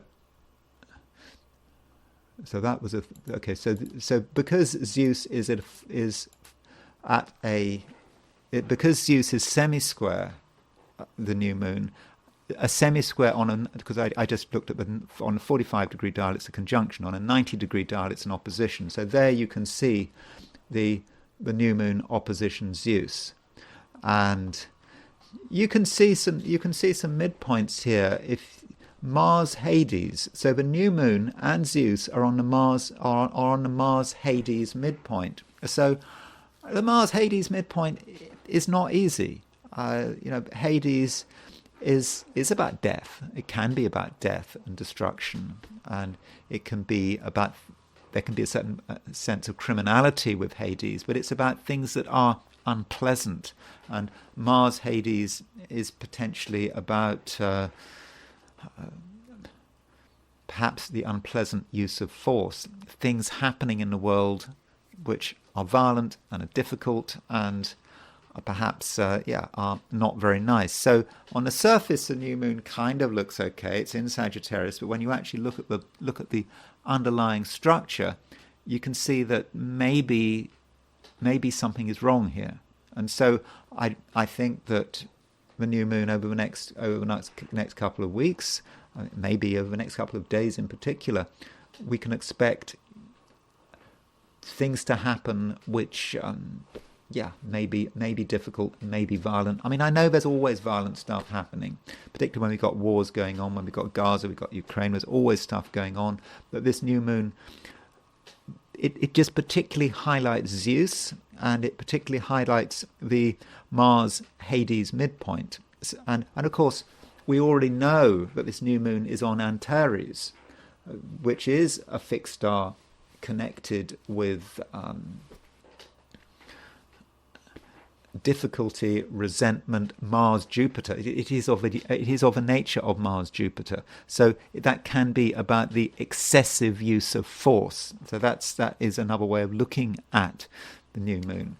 Now we can change dials, and what I found, what you can actually see by eye, going back to the chart of the new moon, is that you see this new moon is at 9:33 Sagittarius.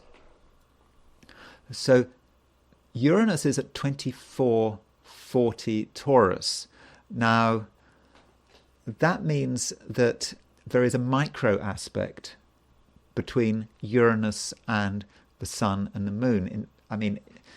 In the jargon, it is going to be a 24th harmonic conjunction. So there's a 24th harmonic conjunction between Uranus and the new moon. And it's quite a close 24th harmonic conjunction. So if it's a 24th harmonic conjunction, that means it's a 12th harmonic opposition.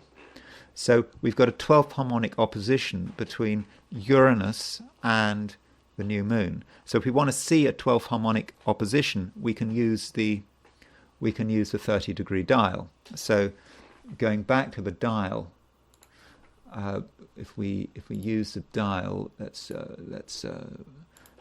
30-degree dial. This program, I don't think, will go down to the 15-degree dial. So so on the 30-degree dial, let's move the pointer to. I think I can do this quicker. Can I?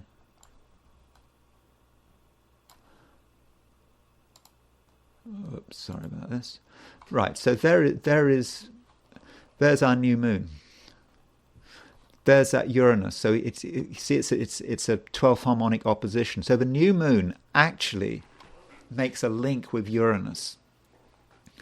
It also makes a link to there's also a conjunction between Uranus and Zeus there as well. So the fact that the new moon is linked to Uranus on the 12th harmonic or on the 30-degree dial does give us more information about how this new moon is actually operating. And I think that there is something explosive, dramatic, Uranian about this new moon, which is not immediately obvious. And we should take note of the fact that if we use midpoints on the 30-degree dial, we find that this new moon and Uranus are on the Mars-Saturn midpoint. And Mars-Saturn is a very difficult pair. Can be connected with death and destruction and things going wrong. And so when you actually look into this new moon, it's tough. I think it is a really difficult new moon. And there are other things going on. I mean, I mentioned, by the way, that always look at the Aries point, and at the time of the new moon, if you look at the Aries point go to the 45-degree dial, and the 90-degree dial. I'm getting my dials mixed up. If we go to the 90-degree dial, and if we put the pointer on the Aries point. The Aries point at the moment is on the Mars-Uranus midpoint, and this is what's been happening over the last few days. That Mars, because Mars is coming to a standstill, Mars is going very slowly, and so Mars is slightly leaving. So the Mars-Uranus midpoint is moving onto the Aries point, then it's kind of moving away.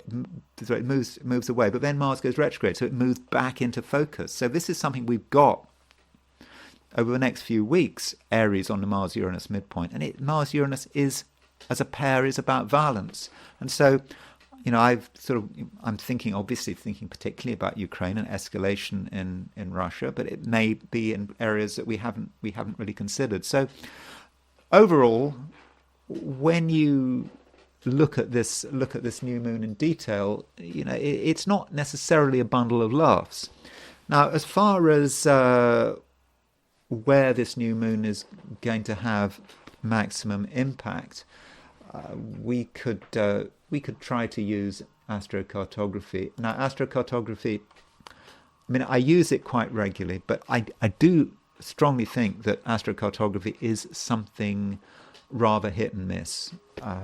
It can work wonderfully well, but very often you see somewhere which in theory on the map looks as if it's something has to happen there, and you find that nothing happens there. Although I suppose it does help if we consider is something already happening there. But anyway, looking at the astrocartography of the new moon. So let's look at the map. Look at the world map, and oops, we don't need that. So if you look at this yellow line here, this is all the places where at the time of the new moon is on the ascendant. So it goes through all of these places, and these are all the places where Saturn is on the IC. So, for example, if you go to the UK, you can see that the yellow line cuts the red line. So you've actually got something, theoretically it's in northwest France, but you have this point running sort of English Channel where Uranus is on the descendant and Saturn is on the IC. So there is that place theoretically that one might want to look at, where one might see a high degree of tension. So that's perhaps somewhere one might want to look at. One might want to look at this whole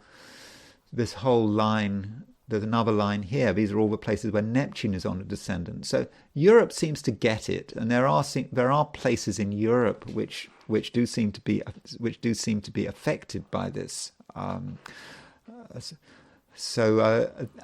would, I think, be my focus. Now, as far as where is the new moon on the midheaven, I suppose. These are all the places where the new moon is on the midheaven, where there might still be a fair amount of focus, and you can see that it actually goes through India and goes through Sri Lanka, and so there might be some action in India. Sri Lanka, they've just had presidential elections, haven't they? So it may be over the next couple of weeks. Sri Lanka may be of focus, but there's no other yellow line going through it. It's just a new moon on the midheaven. Maybe even new moon on the midheaven might be a sort of a new start for Sri Lanka. I don't know what the president's doing. I know that Sri Lankan politics are chaotic and sometimes rather dangerous. And so, for some reason, Sri Lanka might be highlighted over the next couple of weeks.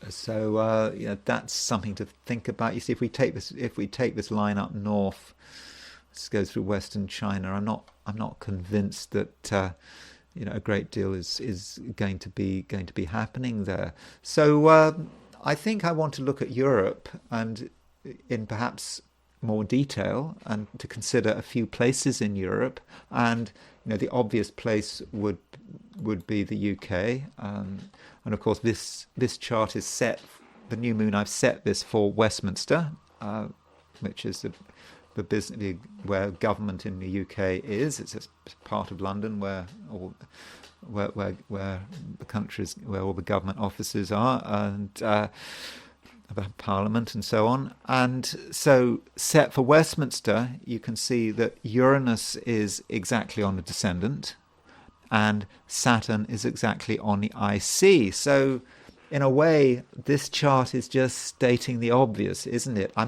don't want to look at in detail at Keir Starmer and the British government. I want to do that perhaps in a video later in the week, because I know there's a lot going on in Britain at the moment, but I don't want to go into too much detail about this. But there is, this does reinforce the idea that, things are really difficult in the UK, and Uranus on the descendant, the descendant can represent the country's enemies. And again, this goes back to Ukraine. And this Uranus, remember, Uranus is making a 12th harmonic opposition to the new moon, or a 24th harmonic conjunction. So that Uranus is especially strong at the time of the new moon. And so it may be there are events perhaps connected with Ukraine. I mean, I think the general view is that Russia is not going to retaliate against against NATO countries directly, like on their territory, but things happening in Russia and the situation maybe just getting more and more out of control. And Britain is, of course, heavily involved. And I mean, Britain is effectively at war with Russia at the moment. And so, given that Britain is at war with Russia at the moment, I think we would have to be careful. And so that's one aspect of it, because this escalation in Ukraine. I mean, one other thing I should point out, but I kind of forgot to mention, is looking at the astromap and looking at the astromap of Europe. Something I forgot to mention is this. You see this yellow line here? These are all the places where Jupiter is on the descendant at the exact time of a new moon. And so this line here goes through Kiev and it goes through Moscow. So these two capital cities are very much linked together. And Jupiter on the descendant is about foreign policy. It's about war. It's about attack. So it really emphasizes the point that the Ukraine war is perhaps in some respects coming to a head. So it's really quite tense. And so going back to Uranus on the descendant, Britain and its enemies, the government and its enemies, it's strong. It is there's a strong focus on it at the moment. So difficult times for the UK, but then I suppose it's always difficult times for the UK, isn't it? Another place one might want to consider is Rome. Rome, capital of Italy. And so what I noticed is that at the time of a new moon set for Rome, the ascendant is 9 degrees 1 Sagittarius. So the new moon is exactly rising in Rome at the same time as Neptune is on the IC. So I don't know what can happen in Italy. I suppose Neptune on the IC may have sort of indications of a natural disaster or something like that, but it just could be about the government and something destabilizing the country. I mean, I suppose with Neptune you could think about floods or something like that. But so that might be a bit difficult for Italy with this new moon. I mean, it's really difficult to know exactly what's going to happen. Or maybe, as I've said, astrocartography can be quite hit and miss. Now, as far as a couple of people who might be influenced by the new moon, I mean, I've just talked about Keir Starmer. So Keir Starmer is don't have a time of birth for a British Prime Minister, but Keir Starmer has a conjunction between the Sun and Pluto. I don't know, again, because I don't have a time of birth. His Sun is at 9:30 at noon. I suppose his Sun could be anywhere between 9 and 10 Virgo. But that midpoint, we've got the Moon at 9:33, happening at 9:33 Sagittarius. So if you put Keir Starmer's